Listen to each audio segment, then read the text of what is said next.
সত্যমের দিদার কাছ থেকে জানলাম বিয়ের দিন দুপুর 2টো থেকে 2:30-এর মধ্যে তিনি এবং সত্যম একসাথে বসে টিভি দেখেছিলেন। সংস্কৃতিদের সাথে আর কিছুক্ষণ কথা বলে চলে এলাম। যদিও এখনো অবধি অপরাধীর কোনো সন্ধান করতে পারিনি, কিন্তু তবুও মনটা অনেকটা ভালো লাগছে। সত্যম একটা এত মেধাবী ছেলে হয়ে তার এমন অধঃপতন, এটা কিছুতে মেনে নিতে পারছিলাম না। তবে সত্যম খুনি না হলেও খুনি কে আর তার মোটিভটাই বা কি, সে সম্বন্ধে এখনো অবধি কিছুই বুঝতে পারিনি। পরের দিন 10টা নাগাদ বেরিয়ে আমি আগে সামন্তদের বাড়ি গেলাম। ভাগ্য ভালো, ওনারা আগের রাতেই ফিরে এসেছিলেন। আমাকে সকাল সকাল দেখে একটু অসন্তুষ্ট হলেও ভিতরে নিয়ে গিয়ে বসালেন। ঘর তো বেশ অগোছালো। আমি একটু কুণ্ঠার সাথেই বললাম, আপনাদের খুবই অসুবিধে করছি বুঝতে পারছি, কিন্তু তাও। ঠিক আছে, বলুন কি জানতে চান। তবে আমার কিন্তু ওদের দুজনের কারোর প্রতি কোনো সিম্প্যাথি নেই। বাড়ির কি অবস্থা করে রেখেছিল, ইলেকট্রিসিটি পর্যন্ত মেন থেকে অফ করে রেখেছিল। রাতে এসে অন্ধকারে আমাদের কি দুর্দশা। সে কি, সেটা কেন করেছিল? কি করে জানবো? একজন তো দেহ রক্ষা করে বসলেন, আর একজন জেলে। কেন যেমন মতিভ্রম হয়েছিল সেটা ভগবানই জানেন। আজ বছর 10 ধরে প্রতিমা আমাদের বাড়ি কাজ করছিল। শান্ত, ভদ্র, 7 চরে রানে। ওর ভরসায় আমরা বাড়ি রেখে নিশ্চিন্ত থাকতাম। মাঝে মাঝে দেশে ফিরতাম, তখন ওর জন্য এটা ওটা নিয়ে আসতাম। খুশি মনে সেগুলো নিত। সে কিনা ওই শয়তান ছেলেটার পাল্লায় পড়ে আমার এত বড় সর্বনাশ করলো। এই বাড়ি আমি আর কোনোদিন বেচতে পারবো? আপনি বোধহয় জানেন না যে কাজটা কিন্তু সত্যম করেনি। কি বলছেন কি? পাড়া শুদ্ধ সবাই ওদের একসাথে এখানে আসতে যেতে দেখেছে। ওর জন্য মেয়েটা মরলো, আর আপনি আপনার ক্লায়েন্টকে বাঁচাবার জন্য বলছেন সত্যম এ কাজ করেনি? দেখুন, সত্যম যে কাজটা করেনি এটা প্রমাণ হয়ে গেছে। তবে কে করেছে এবং কেন করেছে সেটা খুঁজে আমি বার করবই। আপনি আমাকে বাড়িটা একটু দেখতে দেবেন প্লিজ? ঠিক আছে, দেখুন। তবে পুলিশ তো যা দেখার দেখেইছে, নতুন করে আর কি পাবেন? আমি ওনার সঙ্গে নিচের ঘরগুলো দেখলাম। খুব একটা তেমন কিছু চোখে পড়ল না। বাথরুমে ওনাদের নিজেদের ব্যবহার করার চিহ্নই স্পষ্ট। ফ্লোরটাও ধোয়া হয়ে গেছে, কাজেই এখানে কিছু পাওয়ার চান্স নেই। ওপরের তলায় একটা ঘর আছে। উনি বললেন, এই ঘরটা এখনো ঢোকা হয়নি। আমি ঘরে ঢুকেই বুঝতে পারলাম ওরা এখানেই আসা যাওয়া করত। বিছানা অগোছালো, কোনায় একটা পুরনো হাওয়াই চটি, খাটের ওপর একটা ওড়না, যেগুলো দেখেই বোঝা যাচ্ছে যে প্রতিমারই হবে। ঘরের সঙ্গে অ্যাটাচ একটা বাথরুমও আছে। তাতে ঢুকলাম। আয়নার সামনে একটা সাদা পাথরের টেবিল বানানো রয়েছে। তাতে ওয়াশ বেসিন আর টুকটাক কিছু প্রসাধনের জিনিসপত্র, যেমন চিরুনি, টুথব্রাশ, টুথপেস্ট, চুলের তেল, সাবান ইত্যাদি রাখা রয়েছে। তবে আর কিছু ব্যবহার না হলেও চিরুনি আর সাবানটা ব্যবহার হয়েছে বলেই মনে হলো। আমি ব্যাগের মধ্যে থেকে জিপার বার করে চিরুনি আর সাবানটা ঢুকিয়ে নিলাম।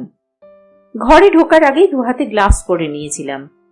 মিসেস সামন্তকে বলেছিলাম কোনো কিছুতে যেন হাত না দেন। সেই পাথরের টেবিলে কিছু চুলও পড়ে থাকতে দেখলাম, যার কয়েকটা আদা আঙুলের মতো লম্বা আর কয়েকটা একদমই ছোট ছোট।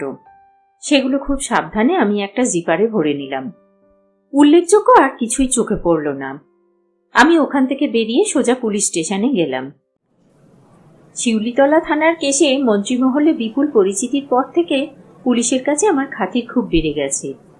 এমন নয় যে ওনারা আগে দুর্ব্যবহার করতেন, তবে আজকাল যে কোনো ধরনের সাহায্য আরো বেশি সহজে পেয়ে যাই। ওখানে গিয়ে আমি আমার সংগ্রহ করা স্যাম্পেলগুলো ওনাদের দিয়ে ডিএনএ টেস্ট করার অনুরোধ জানালাম। ওনারা স্বচ্ছন্দেই রাজি হয়ে গেলেন। আমি ওখান থেকে সংস্কৃতির কলেজে গেলাম। টিচার্স রুমে গিয়ে বললাম, আমি সংস্কৃতি ম্যাডামের বন্ধু, ওর সঙ্গে দেখা করতে চাই। সংস্কৃতি তো বিয়ের জন্য 1 সপ্তাহ ছুটি নিয়েছে। সে কি, ওর বিয়ে হয়ে গেছে নাকি? আপনি কিছু জানেন না? না, আসলে আমার সঙ্গে বেশ কিছুদিন যোগাযোগ ছিল না। আমার অ্যাড্রেস আর ফোন নাম্বারটাও দেয়া হয়নি, তাই বোধহয় বিয়ের নেমন্তন্নটাও করতে পারিনি। ও, ওর শ্বশুরবাড়ির ঠিকানাটা একটু দেবেন প্লিজ, আমি গিয়ে দেখা করব। না, আসলে বিয়ে হওয়ার কথা ছিল, কিন্তু একটা কারণে বিয়েটা ভেঙে গেছে। ভদ্রমহিলা আমাকে আদ্যপান্ত সমস্ত ঘটনা বললেন। শেষে এও বললেন যে দুনিয়ার ভালো লোকেদেরই যত খারাপ হয়, সংস্কৃতির মতো বড় মনের মানুষ নাকি পাওয়া দুষ্কর। ওখান থেকে বেরিয়ে সংস্কৃতিদের বাড়ি গেলাম। ঠিকানাটা ওর থেকে আগেই নিয়ে রেখেছিলাম। ওর বাবা বাড়ি ছিলেন না, অফিসে গিয়েছিলেন। ওর মায়ের সাথেই কথা হলো। ভদ্রমহিলা সংস্কৃতির মতোই বিচক্ষণ আর বুদ্ধিমতী। বললেন, চিরদিন ও যা চেয়েছে আমরা সেটাই করেছি। আসলে সত্যমকে আমাদের তেমন পছন্দ ছিল না, কোনো দিকে হুঁশ নেই।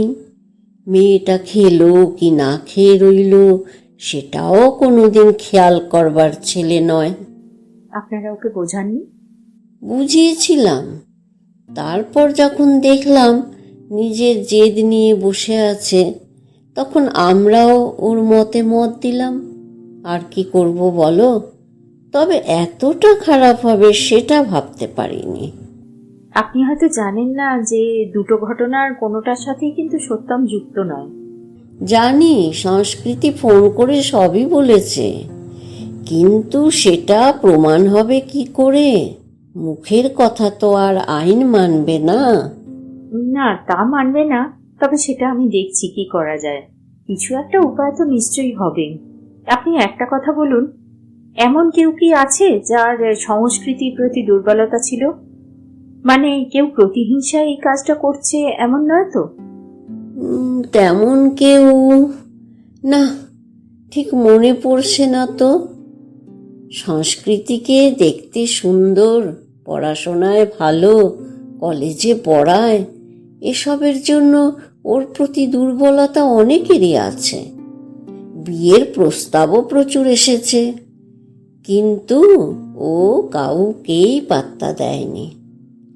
ওই ছেলের মধ্যে ও কি যে দেখেছিল তা ওই জানে। সত্যমের কাকা কাকিমা, মানে যারা ওদের বাড়ির ওপরতলায় থাকেন, তাদের সাথে আপনাদের দেখা হয়েছে? না, আগে তো কখনো ওদের বাড়ি যাইনি।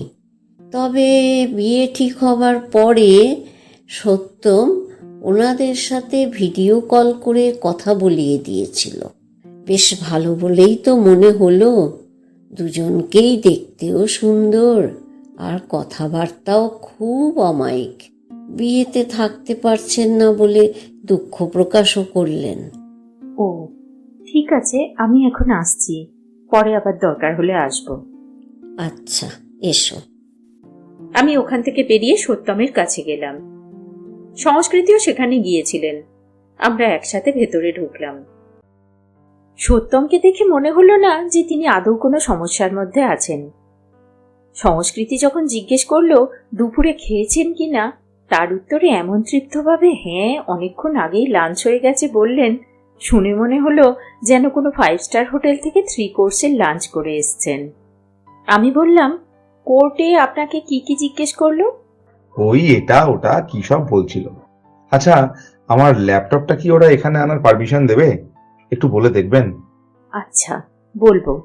যদি তা নাও দেয় তো একটা পেন খাতা দিলেও হবে। ঠিক আছে, বলবো।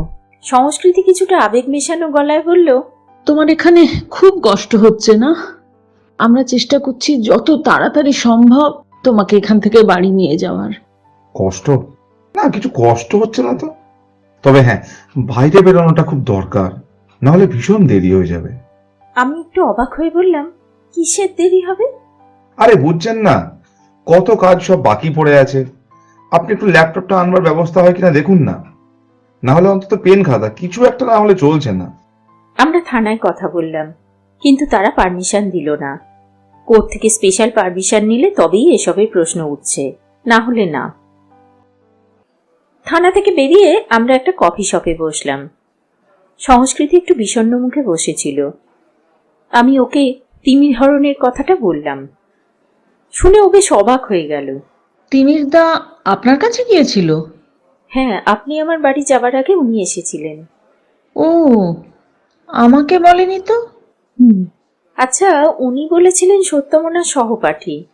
আপনিও তো সত্যমের সাথেই পড়তেন, তাহলে তিনি দা বলছেন কেন? তিমিরদা আর সত্যম একসাথে লন্ডনে রিসার্চ করেছিল ঠিকই, তবে যাবার আগে তিমিরদা বেশ কয়েক বছর চাকরি করে তারপরে গিয়েছিল, তাই বয়সে আমাদের থেকে একটু বড়। ও আচ্ছা, আর একটা কথা বলুন, আপনার এমন কোনো অ্যাডমায়ারার আছে কি যে এই কাজটা করে থাকতে পারে? না, সেভাবে কেউ নেই, মানে একটু আধটু দুর্বলতা হয়তো কারো কারো আছে, তবে কোনো স্টেপ নেবার মতো তেমন কেউ নেই। ওকে, আমি সত্যমের অফিসে আর আপনার কলেজে গিয়েছিলাম। ও আচ্ছা, আমি তো ছুটিতে আছি। হ্যাঁ, ওরা বলল। আপনি যাবেন জানলে আমি চলে যেতাম। না না, আমার কোনো অসুবিধে হয়নি। ও তবে সত্যমের অফিসে কিন্তু ওকে তেমনভাবে কেউ পছন্দ করে বলে মনে হলো না। হ্যাঁ, ও ও একটু অন্যরকম তো, তাই সাধারণ মানুষ ওকে ভুল বোঝে। হুম, আপনি তো ওখানে মাঝে মাঝে যান শুনলাম। মাঝে মাঝে না, আগে দুবার সত্যমের খোঁজে গিয়েছি, আর আমাদের রেজিস্ট্রির দিন যেতে হয়েছিল। সেদিন নাকি কি হয়েছিল, সত্যম সময় মতো পৌঁছতে পারেননি। হ্যাঁ, ও দিনটা ভুলে গিয়েছিল। ও, তো তারপর ওনাকে কোথায় পেয়েছিলেন?